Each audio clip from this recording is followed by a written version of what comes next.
Hey guys, Jason here from Usable Smoke Productions, and in today's video we're going to be diving into the Noise Gate plugin in Logic Pro. Alright, so just as a little recap here, we've been working on a tune called Shades, getting it ready from the demo stage into a final release stage. And if you've been with us for the past few videos, you know we've been through the conversion process from the iPad, iOS, GarageBand to macOS GarageBand to Logic Pro. We've adjusted some routing and some busing, improved our workflow a bit. We've done some gain staging. We've adjusted the tracks to fall within a -8 to -12 peak value. Um, and we've done some fading and crossfades. In our last video, we looked at some quantization for audio tracks. And now we're looking at the Noise Gate plugin. All right, so let's take a listen to this vocal here of the family Haze. And right now our plugins are all off, so I'm going to turn off that send as well. And let's take a listen to what it sounds like.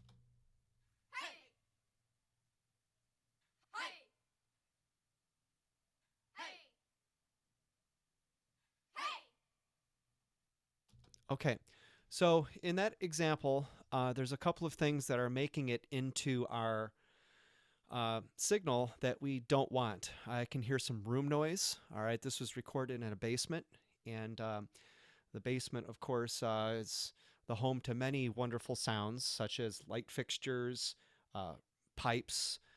Maybe you have a refrigerator or a dehumidifier or something like that running in the background.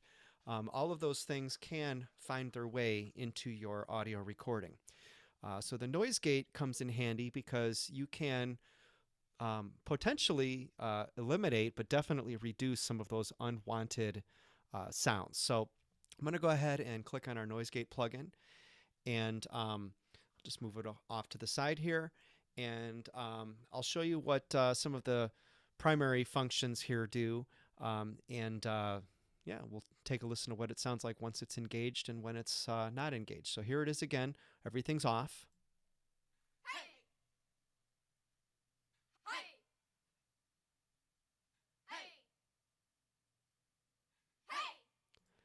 All right, so I'm going to go ahead and engage this. And the first thing that we're going to look at is the threshold knob. I'm going to go ahead and set this to 0. And essentially, once it's set to 0, it will not let any sound pass through at all. Okay, so you're hearing nothing. Even though the track is playing, the threshold is set so high, I guess, that it's not allowing any audio to pass through. Now, as I back this up,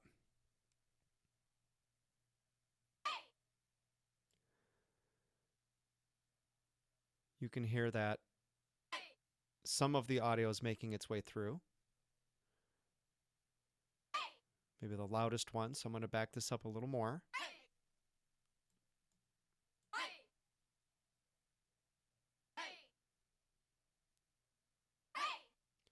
All right, so the word is hey, right? So we want to make sure we're getting all components of that word. We want to hear the H, we want to hear the vowel, we want to hear everything. So -30 is a bit too high a setting. We want to back it off a little bit. Let's try -40 dB.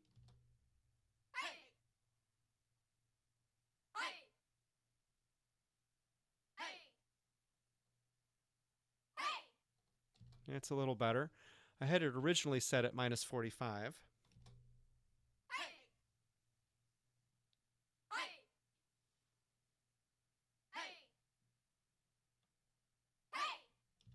Sounds pretty good. Let's go to -50.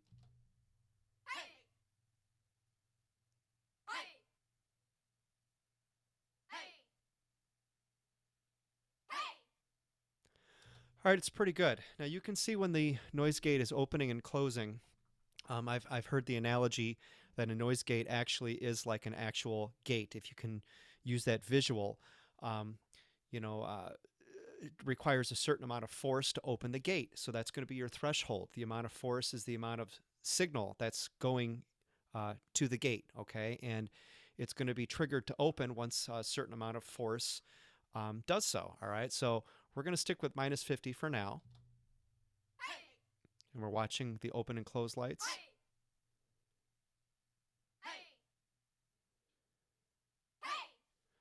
Sounds pretty good. Okay.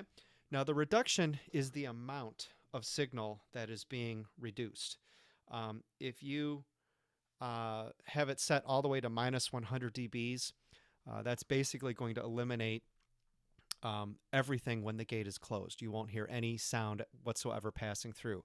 If I go to 0, we've basically turned off the gate again. It keeps it open. Okay, so if you're recording an amp, like a guitar amp or something like that, sometimes you want 100% or just complete reduction, so you're not hearing any kind of hum or hiss coming from the amplifier or anything like that. Sometimes you actually want a little bit of that because it helps to add a little bit of character to the tone you're capturing. In this case, with vocals, I want it to be completely silent in between the haze. I don't want anything else creeping in there, no room noise, nothing, okay?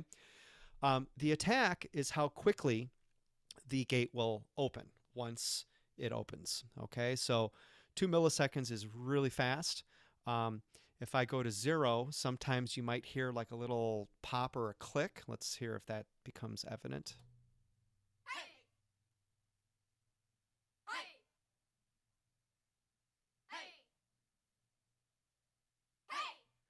That's pretty good in this case because we have a softer consonant. We're not dealing with like a T or a P or anything like that. We're dealing with an H. The H sound is a softer consonant, so the attack at 0 sounds okay. Maybe 1 millisecond will sound better. We'll see. Let's go extreme and see what this does.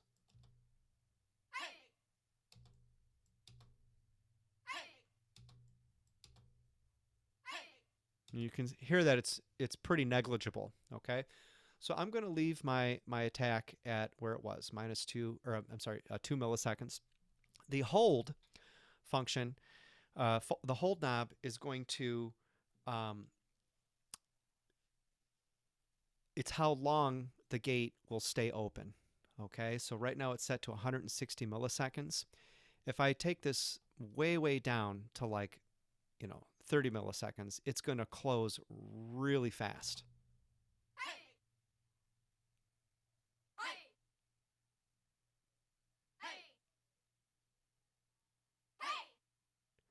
Now I might want that.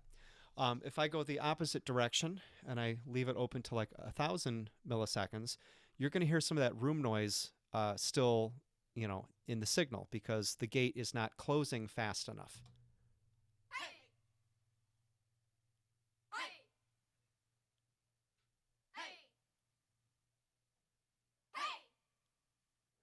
So this is where you have to use your ears and make some decisions.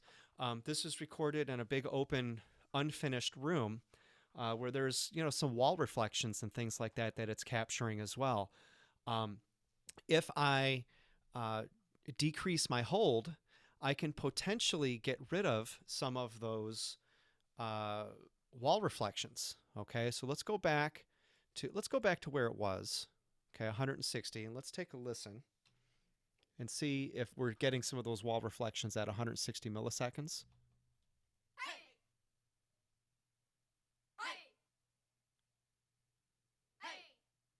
Yeah, I can still hear some. So what I'm going to do is I'm going to let this play. I'm turning up my headphone volume, and I'm really listening to see if I can eliminate some of those wall reflections by having the gate close a little faster.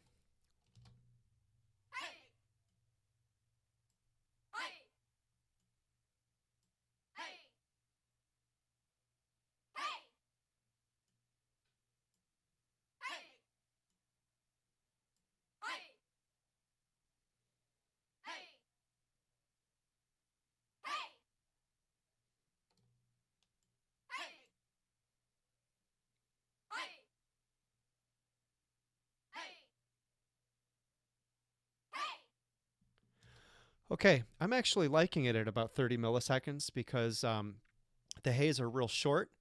It would be nice if there was a rhythmic way to kind of quantize this where you can set the value at an 8th note or a 16th note or something like that based on the tempo. That feature isn't built into Logic yet. Hopefully someday it gets added, but you have to use your ears and see what works best for the track and the part with the tempo of the song and all that other good stuff. Okay, and you'll hear on some of the louder ones here, you can definitely hear it abruptly closes, and that does not sound very natural. So you can play with the release. The release is how quickly or how slowly the gate will close. Um, so again, hold is it stays open for a certain amount of time.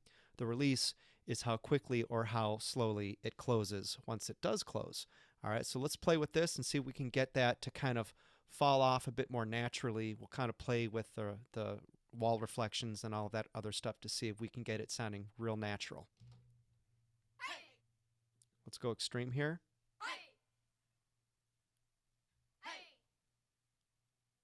So you can see with the open and the close, now it's really fading slowly into a closed position. Let's watch that.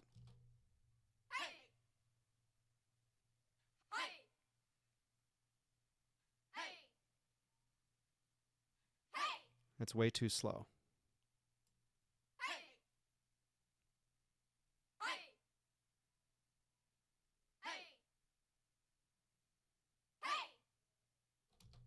Not bad. Let's go back a little bit.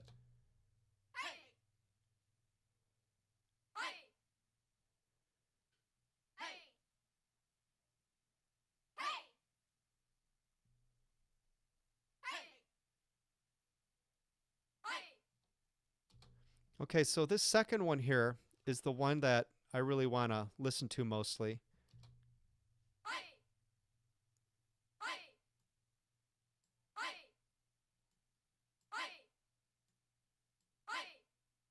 That sounds pretty good. Now let's hear the other ones.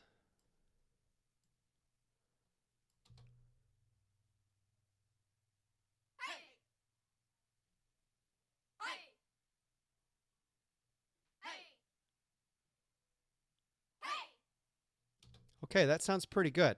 We're not getting any room noise or anything like that in the signal. I'm going to go ahead and add my next send. I think this is some kind of a reverb if I'm not mistaken. +3, let me check really quick just to make sure. Maybe it's a compressor. No, it's a compressor. Okay, so let's add a little bit of the reverb here and we'll hear if this sounds pretty natural.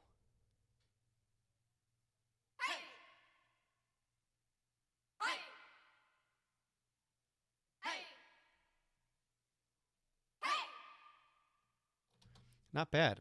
Let's hear it in context with the rest of the tune.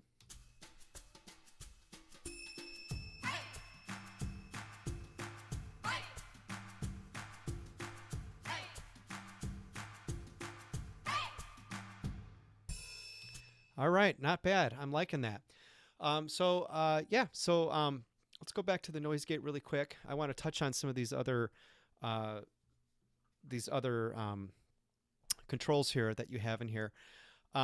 These are the main functions here. Okay, we're not going to get into the ducker, anything like that. But this one here, hysteresis, I don't really mess around with this too much because this is sort of like one of those fine-tuned settings where going past the threshold and the reduction, you can start getting into the hysteresis. And what we'll do, it just as a little bit of a side note, if you go to your quick help button over here, and you click on that, anytime you come up with something in a Logic Pro plugin that you maybe don't understand, you can kind of hover your cursor above it, and it'll give you, in this quick help box, it'll give you a little bit of information there, okay?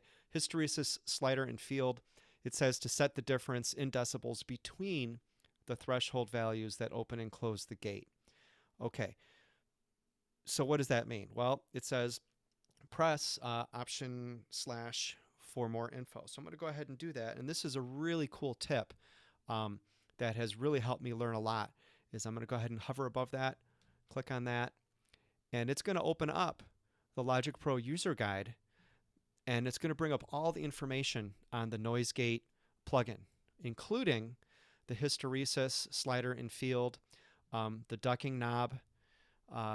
There's a look ahead. What does look ahead mean? Well, you can look up what look ahead means. Look ahead slider and field control how far ahead the noise gate analyzes the incoming signal, allowing the effect to respond more quickly to peak levels. So you can fine tune this beyond what we did here in our video today. Okay, so again, Logic Pro is an awesome DAW. It's very full featured. Even the stock plugins are amazing and wonderful. Certainly, there are third-party plugins that you can buy that maybe do some different things, but the stock plugins really are quite amazing in Logic Pro, and I suggest you explore and kind of start with those and see where they may take you. All right, so again, in today's video, we hopefully some of you found it helpful with regards to how the noise gate plugin functions and how you might be able to utilize it to clean up some of your audio tracks. All right, so until next time, again, this is Jason from Usable Smoke Productions. Hopefully you found this video helpful. If you can learn a little bit from my trial and error through my mistakes, you'll be, doing very well with your songwriting and your music production. If you found this video helpful, please consider liking and subscribing to the channel. Until next time, happy music making, everybody. We'll see you in the next video. Bye-bye.